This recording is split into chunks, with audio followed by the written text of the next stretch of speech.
네, 자산을 끝냈고요. 이제 대충 회계가 어떤 건지 맛보기는 했으니까 이제 부가가치세법을 배우려고 합니다. 왜냐면 우리가 물건을 사고 팔 때 웬만하면 부가가치세가 다 포함되어 있거든요. 지금은 애써 외면하고 있는 거란 말이에요. 있는데도 없는 것처럼. 하지만 실제로는 있으니까. 대충 흐름은 파악했으니까 부가세 배우고 이제 부가세까지 같이 설명해 드리는 거. 부가가치세는 그냥 상식이죠. 그러니까 뭐 세법을 배운다라는 느낌보다는 우리가 내는 거니까 항상. 부가가치세법을 한번 배워봅시다.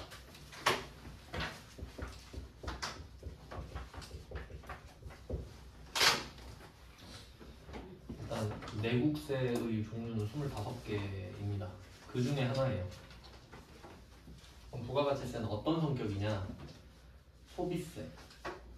소비에 대한 세금이에요. 소비. 그러니까 부가가치세를 안 내고 싶다 하면 소비를 안 하면 된다. 뭐 이런 느낌이죠. 하지만 그럴 수가 없잖아요. 그러면 그 과세를 하는 거니까 과세는 세금을 부과하는 거거든요. 그러니까 너 세금 내. 이게 부과예요. 그러면 과세 대상이 누구냐? 그러니까 누구한테 과세를 할 거냐? 그럼 그 세금을 내는 걸 납세라 그러잖아요. 그럼 납세 의무자가 있을 거예요. 납세자.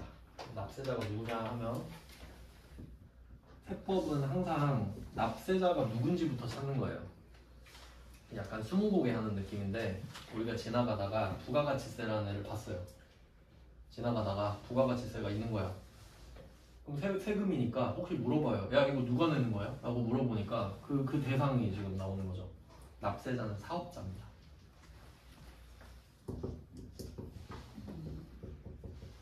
이게 왜 중요한지 생각해 볼게요. 길 가다 부가가치세를 마주쳤다 했죠. 그럼 물어봐요. 야 너는 납세자가 누구야? 하니까 사업자 이러는 거예요. 그러면 난 사업자 아닌데 그냥 가면 돼요. 난 사업자가 아니거든. 그럼 그냥 가던 길 가면 된다고. 근데 만약에 내가 사업자인 거야. 그럼 이제 궁금한 거죠. 야 그거 어떻게 되는 거야? 이런 식으로 시작을 하는 거예요.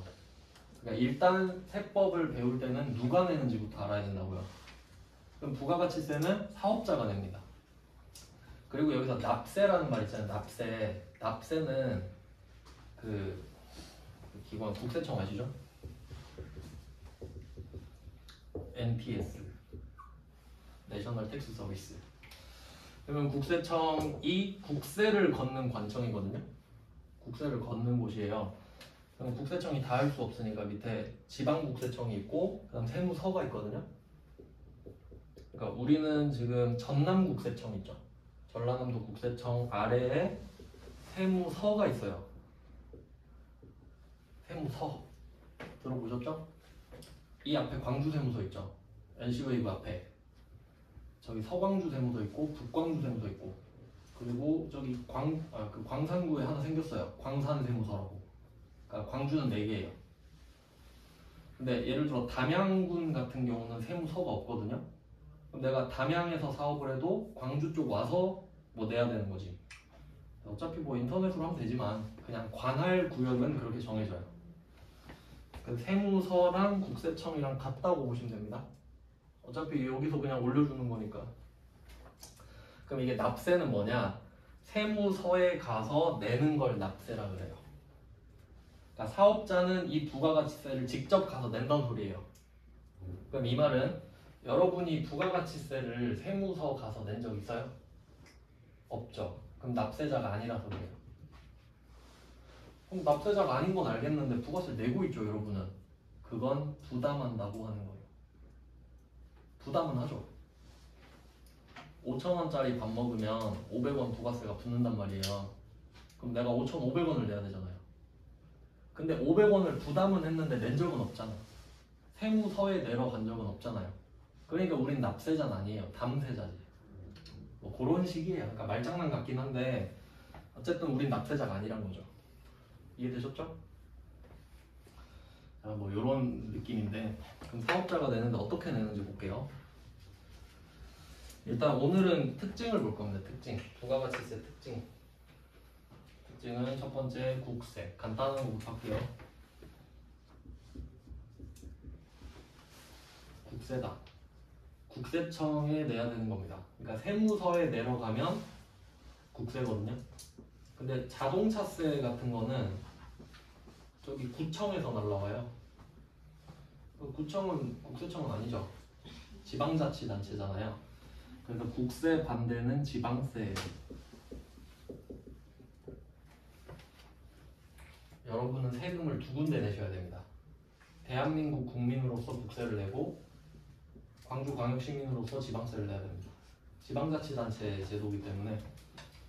근데 부가가치세는 국세라는 거예요. 국세. 안 어렵죠 이거는? 그 다음에 물세.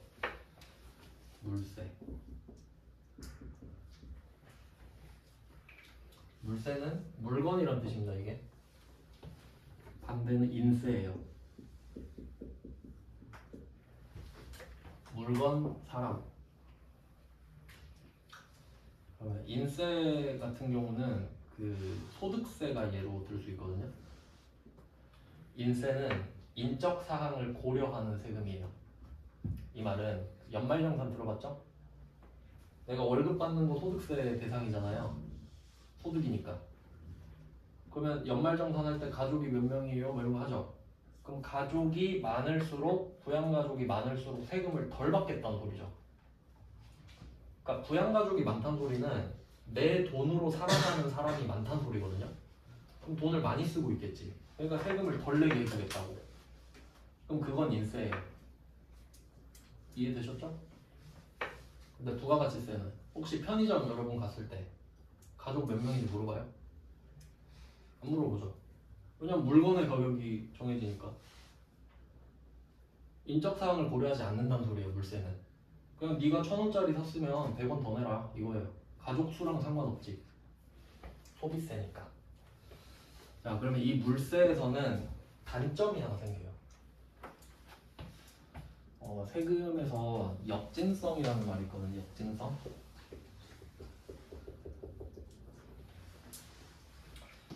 조세 부담의 역진성 이러기도 하고, 키워드는 역진성이에요. 역진성.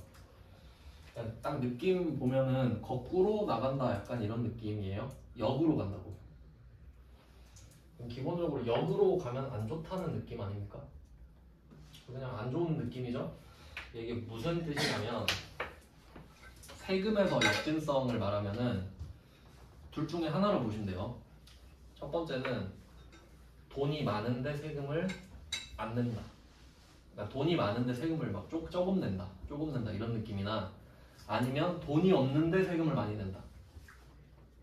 그건 좀 약간 이치 안 맞죠? 그건 아닌 것 같은데 그런 게 역진성이에요. 그러면 도대체 왜 뭐가 역진성이냐 이제 생각을 해볼게요. 여기 지방이죠. 내가 만약에 저기 그 1호선 종점 저기 평동 이런데 직장을 다닌다고 할게요. 차가 필요해. 그래서 경차 한 대를 살라 그래요. A 연봉 1억, B 연봉 2천. 둘이 있어요. 근데 둘 다 같은 데 취직했어요. 근데 이 사람 임원이고 이 사람 직원이에요. 둘 다 1,000만원짜리 모닝을 살라 그래요.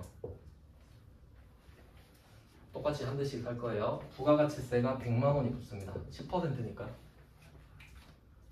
그러면 1,000만원은 안 아까워요. 물건 가격이니까.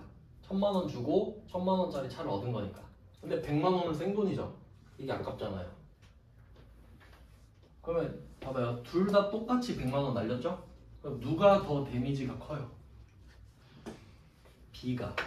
상대적으로. 상대적 박탈감 이런 말 있잖아요. 얘가 더 뭔가 부담스럽죠. 근데 그렇다 쳐도 그럼 이렇게 해야 되나? 둘 다 1,000만원짜리 차를 사러 갔어요. 고객님 혹시 연봉이 얼마세요? 2천이요? 그럼 제가 20만원만 받을게요. 이것도 이상하지 않나요? 그럼 이 금액을 누가 정할 건데? 그것도 애매하죠. 그러니까 그걸 누가 정할지를 알 수가 없으니까 그냥 물건값을 10%로 하자 이렇게 돼버린 거지. 그럼 어쩔 수 없잖아요. 그게 제일 공평하니까. 근데 이 사람은 속으로 계속 불편한 거야. 아, 치사하다, 세상이 더럽다 이럴 거 아니에요. 이게 역진성이 돼버리는 거라고. 상대적으로. 이해됐죠? 그러니까 겉으로 보기엔 공평하잖아요. 근데 까보면 B가 더 부담스럽다 이거죠. 그러니까 왜 가난한 사람이 부담이 더 커지냐? 그 역진성에 해당이 돼버리잖아요. 그래서 단점이 생겼네요. 단점이.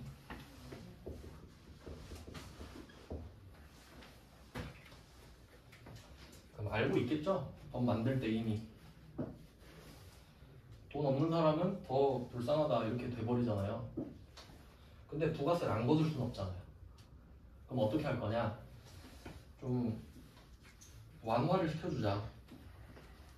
이게 단점이니까 완화를 좀 시키자는 거예요. 그래서 만든 게 면세입니다. 면세. 들어보셨죠? 면세품 뭐 이런 거. 뭐 면세 제도라고 해도 되고 그냥 면세라고 해도 돼요. 그럼 여기서 면세는 그냥 그 직역해 볼게요. 직역하면 세금을 면제해 준다는 소리죠. 근데 이게 문제인 거예요. 이건 고유명사입니다. 일반 명사가 아니라. 그러니까 만약에 면세라는 거를 일반 명사로 쓰잖아요. 그럼 모든 세금을 다 면해 준다는 소리가 되죠. 근데 잘 생각해 보세요. 내국세가 25개가 있다고 했는데 그 중에 한 개를 배우고 있죠. 부가가치세. 부가가치세를 배우는데 면세라는 말이 나왔잖아요. 부가가치세 면제라는 뜻입니다. 나머지 세금은 다 내고 얘만 면제. 이해됐죠? 이런 느낌이지. 만약에 내가 군대 면제를 받았다고 할게요. 그럼 군대만 면제지. 딴 것도 다 면제입니까? 다른 건 다 해야지. 할 거 다 해야지. 그런 느낌이에요. 얘만 면세. 부가가치세만. 그리고 참고로 미리 알아두시면 좋은 게 혹시 비과세라는 말 들어보셨나요? 비과세?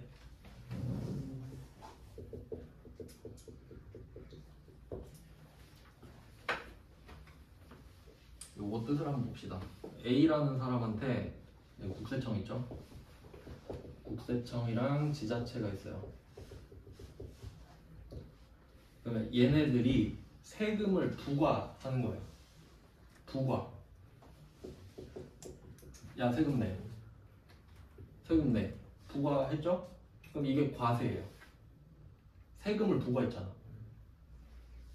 그럼 A한테 세금을 부과하면 A는 어떻게 해야 돼요? 납세를 해야지. 세금을 부과했으니까. 그러면 이 A의 상태는 과세죠. 그러니까 세금을 낸다고. 비과세는 뭐예요? 과세가 아니다 이 말이죠. 그럼 이 말은 그 뭐 소득세로 치면 이 사람이 월급을 받은 거죠. 월급 플러스 얼마. 너 돈 벌었네? 과세. 이 월급에 과세를 하는 거예요. 그럼 얼마를 내야 되죠. 근데 이 사람이 월급을 받았는데 비과세 하면 네가 돈을 번 건 알지만 과세는 하지 않을게. 이 뜻이거든요. 좋은 거죠. 비과세는 부가가치세에서는 안 써요. 부가가치세에서는 면세라고 해요.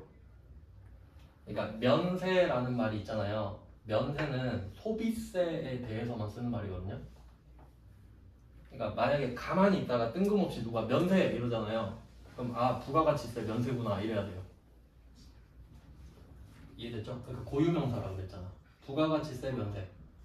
하나 더 추가하자면 개별 소비세까지도 하긴 한데 그 면세점 들어보셨죠? 면세점. 그 면세점 가면은 왜 이름이 면세점이에요? 면세니까 싸잖아요. 뭐 그거는 이거랑 논외긴 한데 그 과세표준이라는 게 있다고 말씀드렸는데 말 안 했나?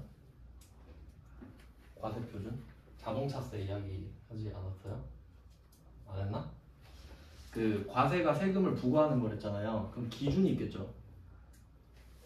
두 개를 알려드릴게요. 자동차세 이거 한 거 같은데 자동차세는 배기량에 때린다 그랬잖아요.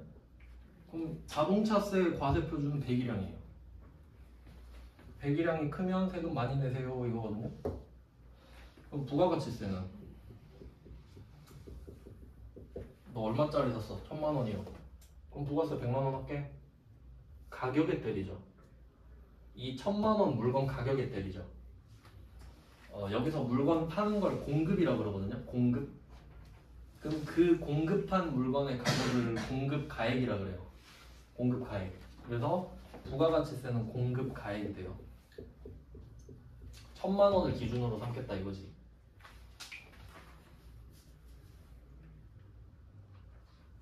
이렇게 되는 거거든요. 그러면 뭐 과세표준은 대충 이런 느낌이에요. 그러니까 이 정도 딱 두 개만 알고 계세요. 그럼 응용할 수 있으니까. 근데 보통 면세점에 뭐 사러 갑니까? 명품 사러 가지 않나? 명품, 양주, 담배 이런 거 사러 가지 않아요? 그러니까 구조가 어떻게 되냐면 보통 사치품이죠, 사치품. 명품 없으면 죽는 거 아니죠? 저는 한 개도 없거든요. 그러면 명품은 돈 많은 사람이 산다 이거 맞죠? 사치품이니까. 그냥 그런 항목들을 열거해가지고 여기다가 개별 소비세라는 걸 붙여요. 주로 사치품이에요. 자동차에도 개별 소비세가 붙습니다. 그럼 이때 과세 표준에다가 개별 소비세를 붙인 거예요. 품목마다 다르거든요. 퍼센테이지가. 자동차는 5%예요. 일단 작은 자동차들은. 이렇게 개별 소비세가 붙으면은 물건값이 비싸지잖아요. 그럼 요게 과세 표준이 돼서 여기 부가가치세를 또 붙여요. 이중과세를 해버리는 거지. 왜냐면 명품 사는 사람한테 너 돈 많은가 보네? 그럼 이것도 내고 이것도 내. 싫으면 사지 마. 그래도 사줘. 그러니까 그냥 많이 붙여버리는 거예요. 그러면 이 금액에 또 10%가 붙는 거니까 이중과세 맞죠? 그러니까 비싼 거예요. 그러면 이때 면세점 가잖아요. 요걸 면해줘. 확실히 싸지죠 그럼. 한 20% 싸질걸요? 부가세만 빼줘도 9%가 날라갑니다. 그럼 이것도 날리면 또 같이 면세점. 그럼 면세점은 왜 면세를 해줄까요? 명품 사는데? 원래는 그거예요. 외국 사람들이 공항에 왔잖아요. 외국 사람들이 놀러 왔잖아요. 근데 싸게 해주면은 달러를 놔두고 가잖아요. 달러 획득하려고. 그런 취지가 있는데 우리랑 상관없습니다. 그러니까 요거는 사치품 해주는 거는 그냥 참고 사항에 참고. 그러면 이때 면세를 완화하는 시점에서 면세를 해주는 건데 그럼 어디다가 면세를 할 거냐? 생필품. 주로 생필품.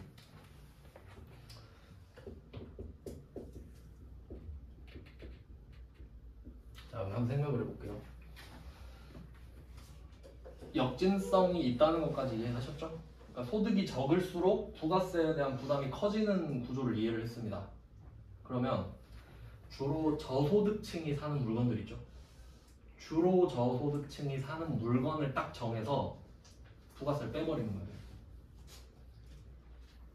타겟팅을 해버리는 거죠, 그냥. 그러면 소득이 적은 사람만 도와주는 게 되잖아요. 그 밸런싱을 좀 하겠다는 거죠. 그래서 생필품이 주로 붙어요. 예를 들면 쌀 있죠, 쌀. 가공 안 된 거. 그러니까 만약에 내가 돈이 많으면은 밥을 다 사 먹으면 되죠. 밥 사 먹고 시켜 먹고. 그건 과세예요. 근데 내가 돈이 없는 자취생이에요.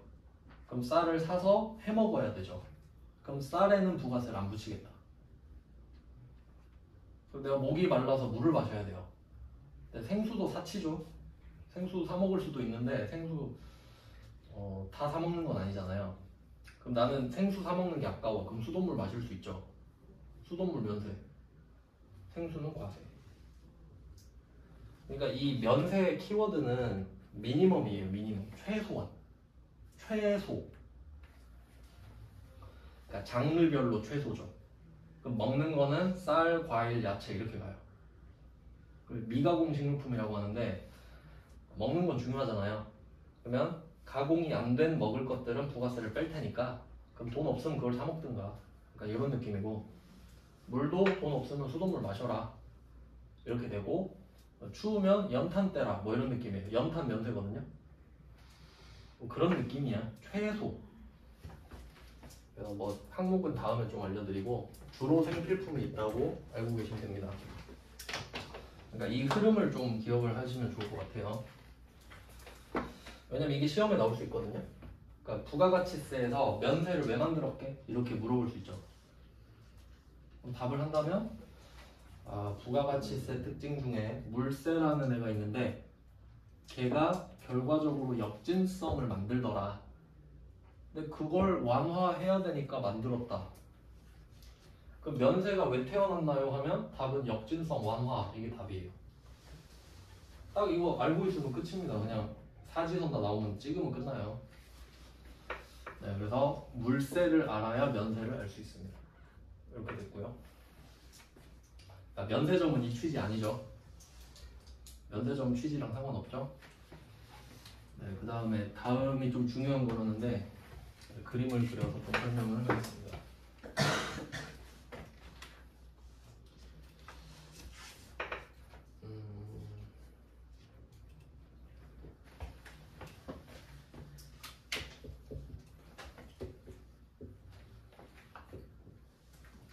이렇게 3개 해볼게요. 3개.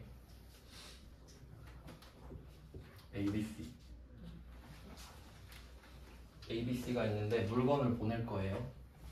얘 A가 제조업자라고 할게요. 제조업자.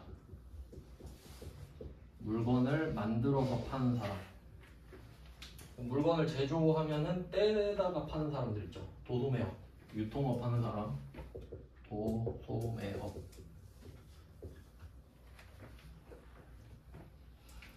그 다음에 C는 최종 소비자. 우리예요.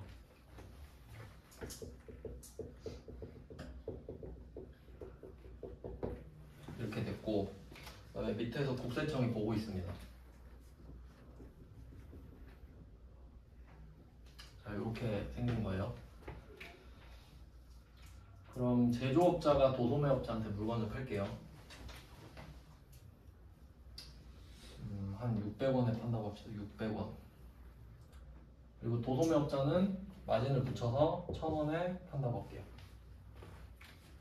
600원에 사서 1000원에 파는 겁니다. 그럼 B 기준으로 봤을 때 B가 창출한 가치는 얼마인가 생각을 해보죠. 600원에 사와서 1000원에 팔았죠. 얼마 벌었죠? 400원. 이걸 우리가 부가가치라 해요. 그러니까 가치를 더했다는 말이죠. 부가가치는. 그러니까 부가가치를 창출했다 이런 말 하잖아요. 그럼 이 사람은 400원 창출한 거 맞죠? 그럼 국세청이 보더니 B한테 너 400원을 창출했네. 부가가치 400원 창출했네. 거기에 10% 더 40원. 이런 느낌이에요. 그러니까 이 사람은 40원을 내게 돼요. 결과적으로. 이유는 400원의 부가가치를 창출했기 때문이죠. 그리고 이제 과정을 보여드릴게요. 일단 부가가치세는 10%입니다. 우리나라는. 나라마다 다 달라요. 그 북유럽에 덴마크랑 노르웨이 이런 데 있죠. 복지 좋은 데 있죠. 거기 세금 절반 막 뜯어가잖아요. 세금으로 다 가져가요. 대신에 학교 공짜, 병원 공짜, 다 공짜죠. 그 사람들은 열심히 안 살아요. 뭘 해도 세금으로 다 뜯어가니까. 그러면 그런 나라는 부가가치세율이 25%거든요. 그러니까 그 나라는 10만원짜리 사면 12만 5천 원에 사야 돼요. 우리나라는 10만원짜리 11만원에 사야 되잖아요. 뭐 그런 식인데, 그럼 우리나라는 여기에 60원 붙죠. 60원. 얘는 100원. 이렇게 되겠죠. 자, 그럼 구조를 살펴볼게요. A가 600원짜리 물건을 B한테 팔아요. 근데 이 납세자가 사업자라 했잖아요. 얘 둘은 사업자죠.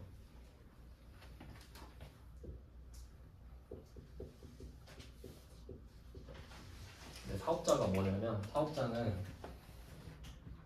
계속해야 하는 사람이에요. 계속. 그러니까 제가 지금 이 학원에 5년 반 있었는데 5년 반 동안 계속 하고 있거든요. 그럼 저는 지금 사업자예요. 이 기준으로 보면 돈 벌려고 계속 하니까.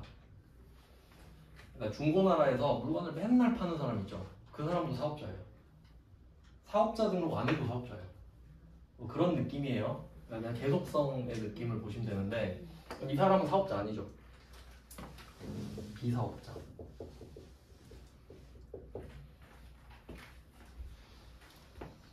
자, 그러면 국세청이 보더니 A야, 너 사업자네? 사업자 등록까지 했으니까 얘는 완벽하게. 그럼 너 600원짜리 물건 팔았잖아. 그러면 600원의 10%를 내 라고 과세를 합니다. 10%를 과세한다 했죠. 그럼 국세청은 A한테 60원을 내라고 합니다.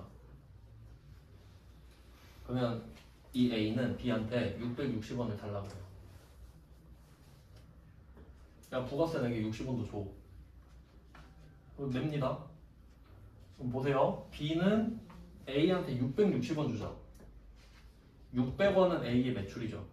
수익입니다. 수익. 60원은 부채가 돼요. 어차피 내야 되니까. 그러니까 내려고 걷었죠. 그래서 뭐 회계상으로 보면 부채인데 어쨌든 이 사람은 60을 내야 됩니다. 자, 이제 B로 갈게요. 그럼 B는 60 삥 뜯겼죠. 그리고 얘를 1000원에 파는 거예요. 소비자한테. 그럼 이거 배웠으니까 똑같이 하겠죠? 얘도 1000원짜리 물건 팔면 국세청이 보고 있죠. 야, 100원 내 라고 해요. 그럼 얘는 100원을 내야 되거든요. 근데 생각해보니까 뭔가 이상해요. 지금 얘가 60원을 삥 뜯겼거든요. 그리고 100원을 삥 뜯었어요. 그럼 60원 뜯기고 100원을 내면 나 160원 손해보거든요. 맞죠? 근데 이 부가가치세를 왜 내냐면 이 최종 소비자로 보시면 돼요. 우리가 최종 소비자니까. 최종 소비자가 결국 100원을 부담하는 거거든요. 맞죠? 1000원짜리 사면서 100원을 더 내니까 담대자가 되는데 약간 이런 취지라 생각하시면 돼요. 우리가 집에서 그냥 휴대폰 보고 딱딱딱 클릭해가지고 물건 주문하면 오죠. 너 가만히 있다가 이 물건을 쓸 수 있게 됐지 않냐. 그러니까 소비세 내. 뭐 이런 느낌이라 보시면 돼요. 야, 네가 꿀 빨고 있지 않냐. 아니면 네가 공장 가서 사오든가. 막 이런 느낌이지. 네가 이 A, B 덕분에 꿀 빨았으니까 소비세 내. 인간적으로 그래라. 이런 느낌이죠. 그럼 뭐 그렇다 쳐요. 그럼 100원을 낸다고 합시다. 그러면 B 입장을 생각해 볼게요. 그러면 B가 이 물건을 샀을 때 이 물건을 팔려고 샀죠. 그럼 이 사람이 이 물건을 사용한 거 아니잖아요. 그럼 C는 이 물건을 사용하기 때문에 부가세를 부담한다고 해요. 근데 얘는 억울하죠. 아니 난 이 물건을 안 썼는데 왜 60원을 뜯어가냐고. 근데 국세청 입장에선 그거예요. 네가 이 물건을 샀는데 이 물건을 판다고는 했지만 쓸 수도 있잖아. 그러니까 만약에 내가 편의점을 운영하는데 컵라면을 발주할 수 있죠? 판다고 주문해놓고 내가 집에서 맨날 먹을 수도 있잖아요. 그러니까 네가 아무리 안 사용할 거라고 해도 부가세를 안 걷어버리면 네가 이걸 사용했을 때 내가 손해보지 않냐 라는 거예요. 그러니까 일단은 내라. 그러면 얘가 물건을 사용할지 안 할지 모르잖아요. 그럼 일단 660원에 사라게. 그리고 이 물건을 C한테 팔잖아요. 그러면 증명이 되죠. 안 썼다는 게. 안 썼으니까 팔았지 지금. 그러니까 팔아야 증명이 되는 거 아닌가요? 맞죠? 그럼 국세청은 60원을 인질로 잡는 거예요. 60원을 지금 삥 뜯어서 받아놨잖아요. 이 60원을 받고 싶으면 네가 이 물건을 팔았다는 증거를 대. 이렇게 가는 거지. 안 그럼 이 60원을 받기가 힘들어져요. 그렇지 않나요? 그러니까 예를 들어서 B가 도소매업이잖아요. 그럼 너는 물건을 사용하지 않겠네, 팔겠네. 그럼 60원 내지 마. 이래버리면 갖고 다 사가지고 친척들 나눠줘 버리고. 그럼 이 사람만 바보 되는 거 아니에요? 이 사람은 부가세 내는데 이 사람은 600원에 생으로 사서 친구들 다 나눠주고. 그럼 안 되잖아요. 그냥 일단 내라고. 네가 쓸지도 모르잖아. 해서 일단은 걷어갑니다. 그래서 얘가 60원을 내요. 그럼 B가 이 물건을 팔았죠.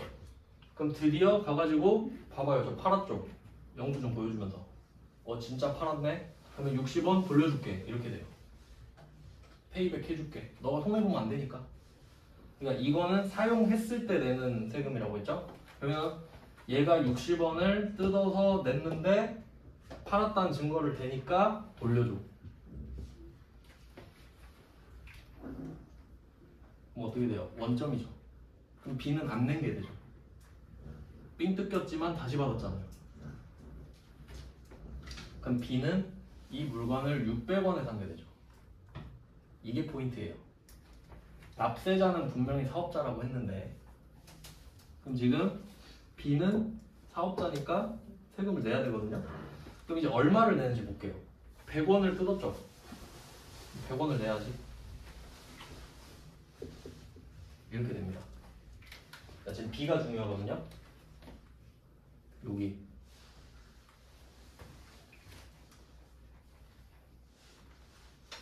이걸 생각해 볼게요. 그러니까 이 1000원에 판 순간 얘는 100원을 낼 의무가 생겨요. 그리고 이 증거를 제출하면 60원을 받을 권리가 생기지. 동시에 생긴다 보시면 되거든요. 그럼 내가 굳이 제가 100원을 드릴 테니까 60원을 주시죠. 이럴 필요가 있나요? 퉁치면 되죠. 퉁칩시다. 그럼 얼마 내죠? 40원 내잖아. 그러니까 40원이지. 그럼 결과적으로 이 사람이 600원에 사서 1000원에 팔았다 했잖아요. 부가가치 400원. 10% 때리면 40원. 그래서 이름을 부가가치세라고 했는데 사실 소비세가 맞죠? 뭐 그냥 좀 이름이 그런데 그러면 잘 생각해봐요. B는 납세자 맞죠? 근데 이 사람이 손해봤나 생각해봐요. 60원 낸 거 돌려받았죠? 100원 삥 뜯은 거 냈죠? 손해본 거 있나요? 이게 포인트예요. 사업자는 납세자인데 손해를 안 봐요. 손해 안 보는 거 맞죠? 이게 포인트예요. 근데 그 사업하시는 분들이 다 부가가치세 배우고 시작하는 거 아니죠? 그래서 그 이런 말을 한번 들어봐요. 아, 부가가치세가 너무 부담스럽다. 할 수는 있는데 여러분 방금 배웠잖아요. 그 말이 안 되는 거죠 사실. 아니 거둔 걸 내는 거잖아요. 거둔 걸 100원을 걷었으니까 100원을 내야 된다고.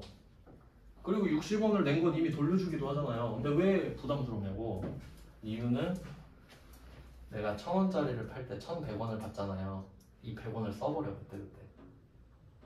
근데 이 100원은 부채죠. 1100원을 받았는데 100원은 국세청 거잖아요. 근데 내가 맡아주고만 있죠 지금. 근데 그 개념이 없잖아. 1100원 오 이거 내 거네 다 써버리지. 근데 100원 부채가 적립되고 있죠. 이 상태로 물건을 100만 개 팔아봐요. 1억이죠 부채가. 그러니까 부담스럽다는 거야. 그러니까 이런 걸 보면 뭐 무슨 생각을 해야 되냐면 모르니까 그러죠. 모르니까. 근데 여러분이 만약에 이걸 배우고 사업을 해요. 그럼 저라면 그 제 친구도 사업을 하는데 제가 친구 회계를 봐주거든요. 그래서 이 말을 했어요. 네가 만약에 1000만 원을 벌면 100만 원을 세금 통장에 넣어라. 10%를. 그러니까 부가가치세보다 더 많이. 왜냐면 소득세도 내야 되니까. 그러면 만약에 그 친구는 1000원짜리 물건을 1100원에 팔잖아요. 원래 100원만 넣어놓으면 되죠. 근데 제가 110원 넣으라고 한 거예요. 또 다른 세금도 내야 되니까. 그럼 그게 관리가 되죠. 그럼 나중에 부가세 내라 그러면 어떻게 해요? 그 통장 갖고 가면 되잖아 그냥. 계좌이체하면 끝나죠. 그러니까 이게 알고 모르고 차이가 이런 거라고요. 그러니까 부가가치세도 모르면 아 또 부가가치세 내라 그런다 이렇게 되죠. 관리가 안 되니까. 감가상각비 같은 느낌이에요. 일단 뭐 이런 느낌인데 그래서 이름을 좀 적어드리면은 A, B, C가 있잖아요. 그럼 이때 C는 세금을 부담만 하죠. 부담스러워하기만 하고 세무서에 안 가잖아요. 근데 실제로 내는 거는 B랑 A죠. 잘 보세요. A는 60원 내죠. B는 40원 내죠. 합치면 100원이죠. 100원을 뜯어다가 얘가 40원 내고 얘가 60원 내고. 그러니까 얘는 부담만 하고 퍼다 날르기만 하죠. 얘는. 그러니까 이름만 납세자지 손해를 안 본다고요. 그러니까 우리 삥 뜯어서 내는 세금 아니에요. 그러니까 소비자한테 삥 뜯는 세금이라고 보시면 돼요. 그래서 이때 이 두 명을 납세자라고 하죠. 이 둘 다 납세자잖아요. 근데 이게 좀 이상한 구조예요. 납세자랑 담세자가 달라요. 원래는 같아야 돼요. 그러니까 내가 부담을 느끼고 내고 이래야 되거든요. 원래 그런 거 맞죠? 또 자동차세 생각해봐요. 또 자동차세 나왔네? 내야지. 이게 정상이죠. 이 두 개가 다른 게 되게 특이한 거거든요. 근데 요거를 간접세라고 그래요. 둘이 같으면 직접세, 다르면 간접세. 간접적으로 내니까.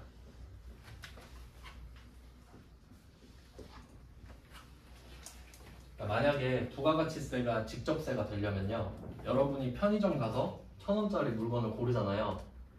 그럼 여기 알바가 그럴 거예요. 1,000원은 저한테 주시고 100원은 저 NC웨이브 앞에 가서 세무서 가서 100원 내고 가세요. 그럼 직접세예요. 맞죠? 내가 부담하고 내가 납세했으니까. 근데 별로 원하지 않으시죠? 그러니까 그냥 간접세 해버렸다고. 그러니까 왜냐면 이렇게 해놔야 조세 부담이 적어요. 우리는 부가세가 뭔지도 모르고 내죠 지금. 이게 포인트예요. 그래야 세금을 걷지. 이렇게 해서 70%씩 걷어요 1년에. 그럼 간접세 하나 나왔죠. 그리고 또 여러 개가 있는데 시간이 좀 애매해가지고 다단계 거래세도 하나 적을게요. 다단계 거래세. 다단계는 좀 말이 좀 이상하죠. 말 그대로 단계가 여러 개란 소리예요. 그러면 지금 A, B, C가 거래를 하는데 단계가 두 개입니다. A, B 하나, B, C 하나. 맞죠? 단계. 근데 아까 말씀드린 대로 B가 도소매업을 하고는 있는데 이 물건을 쓸지 팔지 모르잖아요. 그러니까 네가 사업자긴 하지만 그래도 부가세는 일단 내라. 그러니까 단계마다 부가세를 걷는다고 해서 다 단계 거래세예요. 그러니까 네가 사업자여도 일단 난 널 못 믿겠어. 일단은 걷어야겠다. 그러니까 단계마다 걷고 네가 안 썼다는 증거를 대면 돌려주는 방식을 쓰겠다. 그래서 다단계 거래세. 네, 그런 게 있고, 그 다음에 한 개만 이름만 적어놓고 내일 설명드릴게요. 그 다음에 전단계 세액공제법 적어놓기만 하고 내일 이어서 할게요. 그래서 이 그림에서 알 수 있는 게 요거 세 개거든요.